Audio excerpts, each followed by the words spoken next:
ಒಂದು ಚಿಕ್ಕ ಕತೆ ಅಂದರೆ ಇದು ನಿಯತ್ತಿಗೆ ಸಂಬಂಧಪಟ್ಟಿದ್ದು, ಪ್ರಾಮಾಣಿಕತೆಗೆ ಸಂಬಂಧಪಟ್ಟಿದ್ದು.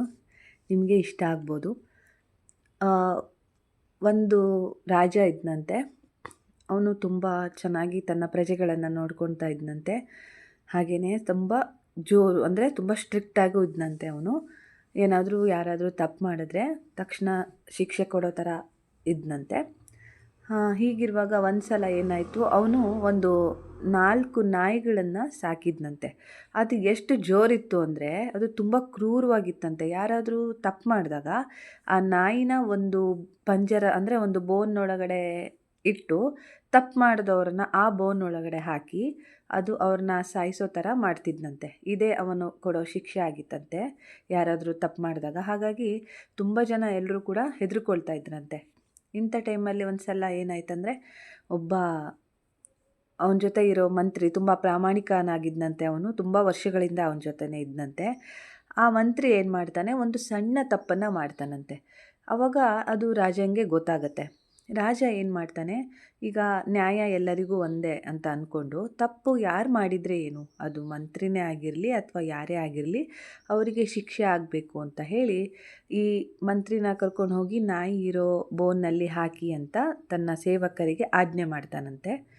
ಆದರೆ ಮಂತ್ರಿ ಹೇಳ್ತಾನಂತೆ, ನಾನು ಇಷ್ಟು ವರ್ಷಗಳಿಂದ ನಿಮ್ಮ ಜೊತೆನೇ ಇದ್ದೆ ಅಲ್ವಾ, ಏನೋ ನನ್ನಿಂದ ಸಣ್ಣ ತಪ್ಪಾಗಿದೆ, ದಯವಿಟ್ಟು ಈ ಸಲ ನನ್ನನ್ನು ಕ್ಷಮಿಸ್ಬಿಡಿ, ಇನ್ನೊಮ್ಮೆ ನಾನು ಈ ಥರ ತಪ್ಪನ್ನು ಖಂಡಿತ ಮಾಡಲ್ಲ ಅಂತ ಹೇಳ್ತಾನಂತೆ. ಆದರೆ ರಾಜ ಅದನ್ನು ಒಪ್ಪಲ್ಲ. ಇಲ್ಲ, ನಾನು ಎಲ್ಲರಿಗೂ ಒಂದೇ ನ್ಯಾಯನ ಕೊಡೋನು, ಹಾಗಾಗಿ ಒಬ್ರಿಗೊಂದು ನ್ಯಾಯ ಇನ್ನೊಬ್ರಿಗೊಂದು ನ್ಯಾಯ ಮಾಡೋಕ್ಕಾಗಲ್ಲ, ಹಾಗಾಗಿ ನಿನಗೂ ಕೂಡ ಎಲ್ಲರ ಥರನೇ ಶಿಕ್ಷೆ ಆಗಲೇಬೇಕು ಅಂತ ಕ್ರೂರವಾಗಿ ಹೇಳ್ತಾನಂತೆ. ಮಂತ್ರಿ ಎಷ್ಟು ಕನ್ವಿನ್ಸ್ ಮಾಡೋಕ್ಕೆ ಟ್ರೈ ಮಾಡಿದ್ರು ಕೂಡ ಅವನು ಒಪ್ಪಲ್ಲ. ಆದರೆ ಮಂತ್ರಿ ಏನು ಹೇಳ್ತಾನೆ ಅಂದರೆ, ಸರಿ ಆಯಿತು, ಸಾಯೋ ಮುಂಚೆ ನನ್ನದೊಂದು ಕೋರಿಕೆ ಇದೆ, ಅದನ್ನು ನೀವು ಈಡೇರಿಸಬೇಕು, ಒಂದು ಆಸೆ ಇದೆ ಅಂತ ಹೇಳ್ತಾನಂತೆ. ರಾಜ ಒಪ್ಪಲೇಬೇಕಲ್ವ ಇದಕ್ಕೆ. ಸರಿ ಆಯಿತು, ಏನಂತ ಹೇಳು ಅಂತ ಹೇಳ್ತಾನಂತೆ. ಈ ನಾಯಿಗಳಿಗೆ ನನ್ನ ಹತ್ರ ಬಿಡಿ, ನಾನು ನನ್ನ ಮನೆಗೆ ಕರ್ಕೊಂಡು ಹೋಗ್ತೀನಿ, ಒಂದು 20 ದಿನ ನಾನು ಈ ನಾಯಿಗಳಿಗೆ ಅನ್ನ ಹಾಕಬೇಕು, ಇದೇ ನನ್ನ ಕೊನೆ ಆಸೆ ಅಂತ ಹೇಳ್ತಾನಂತೆ. ಸರಿ ಆಯಿತು, ಕೊನೆ ಆಸೆ ಅಲ್ವಾ ಅಂತ ರಾಜ ಹ್ಞೂ ಅಂತ ಹೇಳ್ತಾನೆ. ಅವನು ಅವುಗಳನ್ನು ಕರ್ಕೊಂಡು ಹೋಗಿ ಅನ್ನ ಹಾಕಿ ಚೆನ್ನಾಗಿ ಸಾಕ್ತಾನಂತೆ.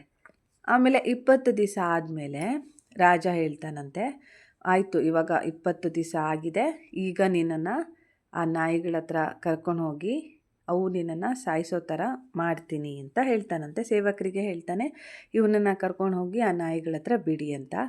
ಆದರೆ ನಾಯಿಗಳನ್ನು ಇವನ ಹತ್ರ ಬಿಟ್ಟ ತಕ್ಷಣ ಅವು ಏನು ಮಾಡ್ತು ಅಂದರೆ, ಅವನ ಕಾಲನ್ನು ನೆಕ್ಕೋದಕ್ಕೆ ಶುರು ಮಾಡ್ತಂತೆ. ಅಂದರೆ ಅವನು 20 ದಿವಸ ಆ ನಾಯಿಗಳಿಗೆ ಅನ್ನ ಹಾಕಿದ್ರಿಂದ ಆ ನೀಯತ್ತು ಆ ನಾಯಿಗಳಲ್ಲಿತ್ತು, ಹಾಗೆ ಇವನನ್ನು ಸಾಯಿಸಬಾರ್ದು ಅಂತ ಅವುಗಳಿಗೆ ಇತ್ತು. ಆವಾಗ ಮಂತ್ರಿ ಹೇಳ್ತಾನಂತೆ, ನೋಡಿ ರಾಜ, 20 ದಿವಸ, ಕೇವಲ 20 ದಿವಸ ನಾನು ಈ ನಾಯಿಗಳಿಗೆ ಅನ್ನನ ಹಾಕಿದೆ, ಅವು ಆ ಕೃತಜ್ಞತೆನ ಇವಾಗ ನನಗೆ ತೋರಿಸ್ತಾ ಇದ್ದಾವೆ. ನಾನು ನಿಮ್ಮ ಹತ್ರ ಎಷ್ಟು ವರ್ಷಗಳಿಂದ ಇದ್ದೀನಿ ಅಲ್ವಾ, ನಿಮಗೆ ಯಾವುದೇ ಥರದ ಸಮಸ್ಯೆ ಬರಲಿ ಎಲ್ಲ ರೀತಿಲೂ ನಾನು ಪರಿಹರಿಸುವಲ್ಲಿ ಇದ್ದೆ, ಆದರೆ ನಿಮಗೆ ನನ್ನ ಮೇಲೆ ಇಷ್ಟಾದರೂ ಕರುಣೆ ಇರಲಿಲ್ವಲ್ಲ ಅಂತ ಹೇಳ್ತಾನಂತೆ. ಆವಾಗ ರಾಜಂಗೆ ತನ್ನ ತಪ್ಪಿನ ಅರಿವಾಯಿತು. ಪ್ರಾಮಾಣಿಕತೆಗೆ ನಾನು ಬೆಲೆ ಕೊಡಬೇಕಾಗಿತ್ತು, ಏನೋ ಅಚಾತುರ್ಯವಾಗಿ ಒಂದು ಸಣ್ಣ ತಪ್ಪಾಯಿತು, ಅದಕ್ಕೆ ನಾನು ಇಷ್ಟು ದೊಡ್ಡ ಶಿಕ್ಷೆನ ಕೊಡೋಕೆ ಹೊರಟಿದ್ದೆ, ನಾನೆಂಥ ಕ್ರೂರಿ ಅಂತ ಅವನಿಗೆ ತಪ್ಪಿನ ಅರಿವಾಗಿ ನೆಕ್ಸ್ಟ್ ಏನು ಮಾಡ್ತಾನೆ ಅಂದರೆ, ಯಾರಾದರೂ ತಪ್ಪು ಮಾಡಿದ್ರೆ ಅದನ್ನು ಕೂಲಂಕುಷವಾಗಿ ಪರಿಶೀಲಿಸಿ ಅದು ತಪ್ಪು ಹೌದು ಅಲ್ವೋ, ಸಣ್ಣ ತಪ್ಪು ದೊಡ್ಡ ತಪ್ಪು ಅಂತ ನೋಡಿ ಶಿಕ್ಷೆನ ಕೊಡೋಕ್ಕೆ ಶುರು ಮಾಡಿದಂತೆ. ಹೀಗೆ ನಾವು ಒಂದೊಂದ್ಸಲಿ ಲೈಫಲ್ಲಿ ನಾವು ಕೂಡ ಹೀಗೆ ಮಾಡ್ತೀವಿ. ನಮಗೆ ಕೋಪ ಬಂದ ತಕ್ಷಣ ನಾವು ಎದುರುಗಡೆ ಇರೋರು ಯಾವ ತಪ್ಪು ಮಾಡಿದ್ದಾರೆ ಮಾಡಿಲ್ಲ ಅನ್ನೋದನ್ನು ಕೂಲಂಕುಷವಾಗಿ ನೋಡ್ದೇನೆ ಅವರಿಗೆ ಪನಿಷ್ಮೆಂಟ್ ಕೊಡೋದಾಗಲಿ ಅಥವಾ ಅವ್ರ ಹತ್ರ ಮಾತು ಬಿಡೋದಾಗಲಿ ಅಥವಾ ಅವ್ರ ಮೇಲೆ ವರ್ಷಾನುಗಟ್ಟಲೆ ದ್ವೇಷ ಮಾಡೋದಾಗಲಿ ಮಾಡ್ತೀವಿ. ಇದನ್ನು ಮಾಡೋ ಮೊದಲು ಈ ಕಥೆಯಿಂದ ನಾವು ಒಂದು ನೀತಿನ ತಿಳ್ಕೊಂಡು, ಅದೇನೋ ಹೇಳ್ತಾರಲ್ಲ, ಪ್ರತ್ಯಕ್ಷವಾಗಿ ಕಂಡರೂ ಪರೋಕ್ಷವಾಗಿ ಕಂಡರೂ ಪ್ರತ್ಯಕ್ಷವಾಗಿ ನಾವು ಅದನ್ನು ಪರಿಗಣಿಸಬೇಕು, ಆಮೇಲೆ ನಿರ್ಧಾರ ಮಾಡಬೇಕು ಅಂತ. Thank you.